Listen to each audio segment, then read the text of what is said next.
വേദാദ്രി sky yoga പരിശീലിക്കുന്നവരുടെ ജീവിതത്തിൽ സംഭവിച്ച പ്രചോദനാത്മകമായ പല സംഭവങ്ങളും അവർ എടുത്തു പറയാറുണ്ട്. അമേരിക്കയിൽ സേവനമനുഷ്ഠിച്ചുകൊണ്ടിരുന്ന ഒരു പ്രശസ്ത ന്യൂറോ സർജൻ ഒരിക്കൽ അദ്ദേഹത്തിൻ്റെ ഒരു അനുഭവം പലരുമായും പങ്കുവയ്ക്കുകയുണ്ടായിട്ടുണ്ട്.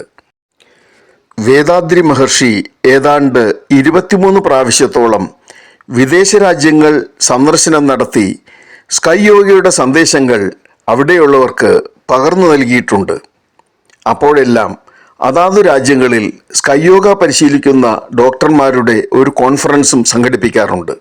ഒരിക്കൽ അമേരിക്കയിലെ ഒരു സ്റ്റേറ്റിൽ ഡോക്ടേഴ്സ് കോൺഫറൻസ് നടത്തി കഴിഞ്ഞ ഉടനെ തന്നെ ഒരു ഡോക്ടർ മഹർഷിയെ കാണാൻ വന്നു. അദ്ദേഹം ഇങ്ങനെ സ്വയം പരിചയപ്പെടുത്തി: സ്വാമിജി, ഞാൻ ഒരു ന്യൂറോ സർജനാണ്. അങ്ങയുടെ സ്കൈ യോഗ വർഷങ്ങളായി പരിശീലിക്കുന്ന ഒരു വ്യക്തിയുമാണ്. കഴിഞ്ഞ വർഷം ഇവിടെ ബിസിനസ്സുകാരനായ ഒരു രോഗിയുടെ നട്ടെല്ലിന് അതിസങ്കീർണമായ ഒരു ശസ്ത്രക്രിയ എനിക്ക് നടത്തേണ്ടി വന്നു. രോഗിയുടെ ജീവൻ രക്ഷിക്കാൻ കഴിഞ്ഞെങ്കിലും ആ രോഗി തൻ്റെ ശരീരം പൂർണ്ണമായി തളർന്ന രീതിയിൽ കിടപ്പിലായിപ്പോയി. ഒരു വൈദ്യശാസ്ത്രത്തിനും രക്ഷപ്പെടുത്തുവാൻ കഴിയാത്ത രീതിയിൽ ജീവിതം മുഴുവനും കിടന്നുകൊണ്ട് തന്നെ ജീവിക്കേണ്ട അവസ്ഥയിലേക്ക് ആ രോഗി എത്തിച്ചേർന്നു. ഇതെൻ്റെ മനസ്സിനെ വല്ലാതെ തളർത്തി. സ്വാമിജി പഠിപ്പിച്ച വ്യായാമങ്ങളും കായകൽപ്പയും ധ്യാനങ്ങളും ഞാൻ വർഷങ്ങളായി ചെയ്തുകൊണ്ടിരിക്കുന്നു. അവയുടെ ഗുണഭോക്താവുമാണ്. ഇവയിൽ ഏതെങ്കിലും ഒരു സാധന ഈ രോഗിയിൽ പരീക്ഷിക്കാൻ സാധ്യമല്ലല്ലോ. അപ്പോഴാണ് എൻ്റെ മനസ്സിൽ ഒരാശയം ഉദിച്ചത്. സ്വാമിജിയുടെ ലളിതവൽക്കരിച്ച വ്യായാമ മുറകളിൽ റിലാക്സേഷൻ മാത്രമാണ് ഈ രോഗിയിൽ പരീക്ഷിക്കാവുന്ന ഒരേ ഒരു വിദ്യ.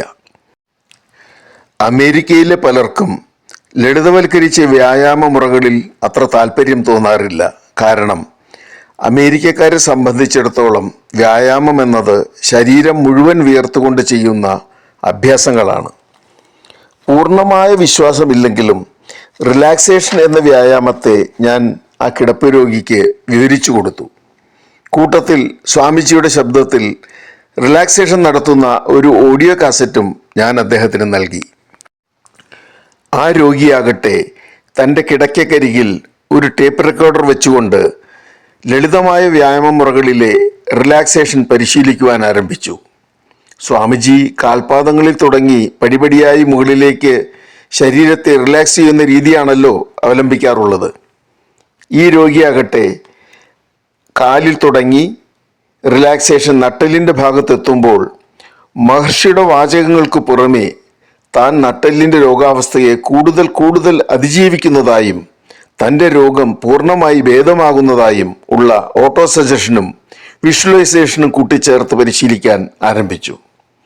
അങ്ങനെ ഒരു ദിവസം 30 മുതൽ 50 പ്രാവശ്യം വരെ ആ രോഗി ഇതേ റിലാക്സേഷൻ പരിശീലനം ചെയ്തുകൊണ്ടിരുന്നു.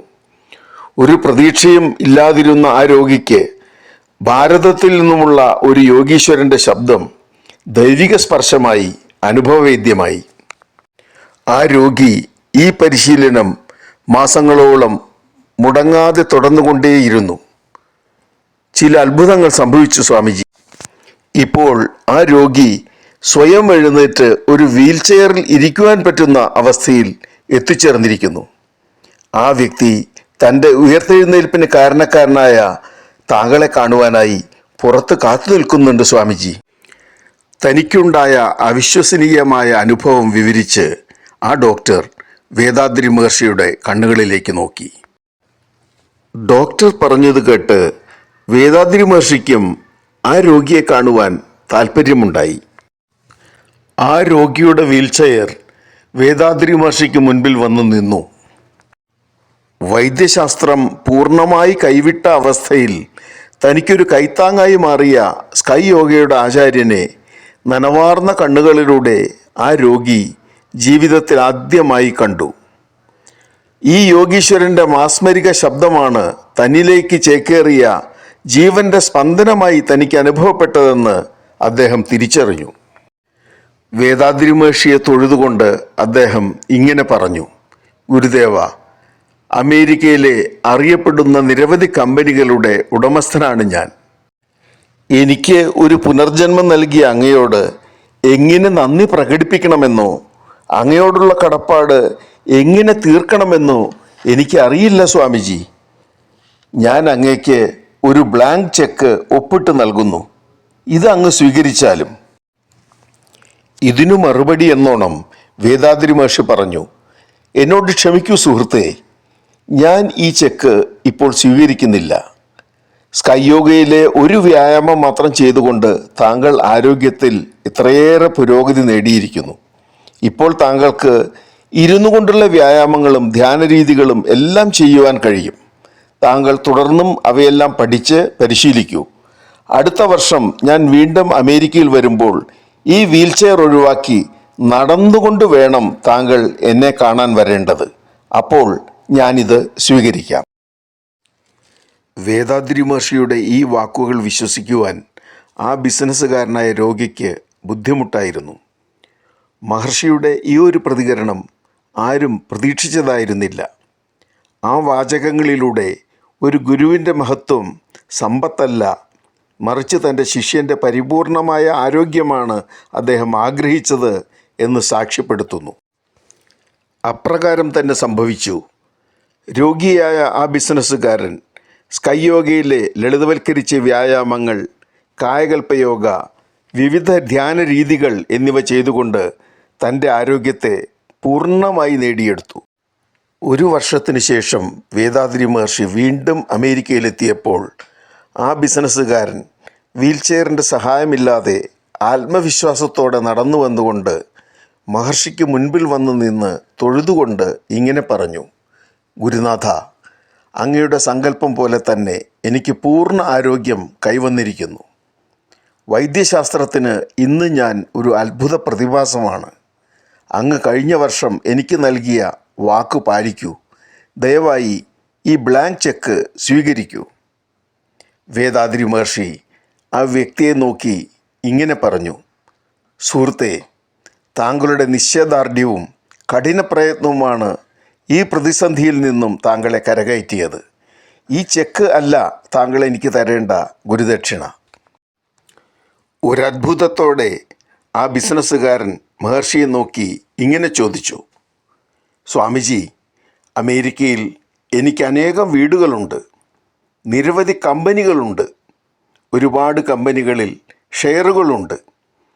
ഇവയിൽ ഏതെല്ലാമാണ് അങ്ങയ്ക്ക് വേണ്ടതെന്ന് പറഞ്ഞാലും അവയൊക്കെ താങ്കൾക്ക് തരാൻ ഞാൻ തയ്യാറാണ്. അതിന് മറുപടി എന്നോണം മഹർഷി ഇങ്ങനെ പറഞ്ഞു, താങ്കൾ ഈ യോഗയുടെ മഹത്വം മനസ്സിലാക്കിയ ഗുണഭോക്താവാണ്. അങ്ങനെയുള്ളവർ അവരുടെ അനുഭവങ്ങൾ പറയുമ്പോൾ അതാണ് വിശ്വാസയോഗ്യവും മറ്റുള്ളവർക്ക് പ്രചോദനവും ആയി മാറുന്നത്. അതിനാൽ താങ്കൾ എനിക്ക് വാക്കു തരൂ, താങ്കൾക്ക് ഉപകാരപ്രദമായി മാറിയ ഈ യോഗ പ്രതിഫലേച്ഛ കൂടാതെ മറ്റുള്ളവരിലേക്കും വ്യാപിപ്പിക്കുമെന്ന്. ഇതാണ് താങ്കൾ എനിക്ക് നൽകേണ്ട യഥാർത്ഥ ഗുരുദക്ഷിണ. മഹർഷിയുടെ ഈ വാക്കുകൾ ആ വ്യക്തിയുടെ എല്ലാ പ്രതീക്ഷകൾക്കും അതീതമായിരുന്നു. അദ്ദേഹത്തിൻ്റെ കണ്ണുകൾ ജലാർദ്രമായി.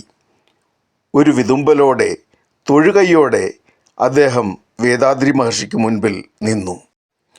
ലളിതവൽക്കരിച്ച ശാരീരിക വ്യായാമങ്ങൾ, ധ്യാനം, കായകൽപ്പയോഗ, ആത്മപരിശോധന എന്നിവയുടെ കൃത്യമായ പരിശീലനത്താൽ അസാധ്യമായ ശാരീരിക അവസ്ഥകളെപ്പോലും നമുക്ക് മറികടക്കുവാൻ സാധിക്കുമെന്ന് ഈ സംഭവം തെളിയിക്കുന്നു. നിസ്വാർത്ഥതയാണ് ഒരു ആത്മീയ ഗുരുവിൻ്റെ മുഖമുദ്രയെന്നും അവർ സമ്പത്തിന് വേണ്ടിയല്ല, മറിച്ച് ലോകത്തിൻ്റെ ക്ഷേമത്തിന് വേണ്ടിയാണ് നിലകൊള്ളുന്നത് എന്നും ഈ സംഭവം സാക്ഷ്യപ്പെടുത്തുന്നു. നമുക്കും ഈ ആധുനിക കാലഘട്ടത്തിൽ സ്കൈ യോഗയുടെ പാഠങ്ങൾ ജീവിതത്തിൽ പകർത്തി ആരോഗ്യമുള്ള ഒരു സമൂഹത്തെ കെട്ടിപ്പടുക്കാം. നന്ദി, നമസ്കാരം. വാഴ്ക വളമുടൻ.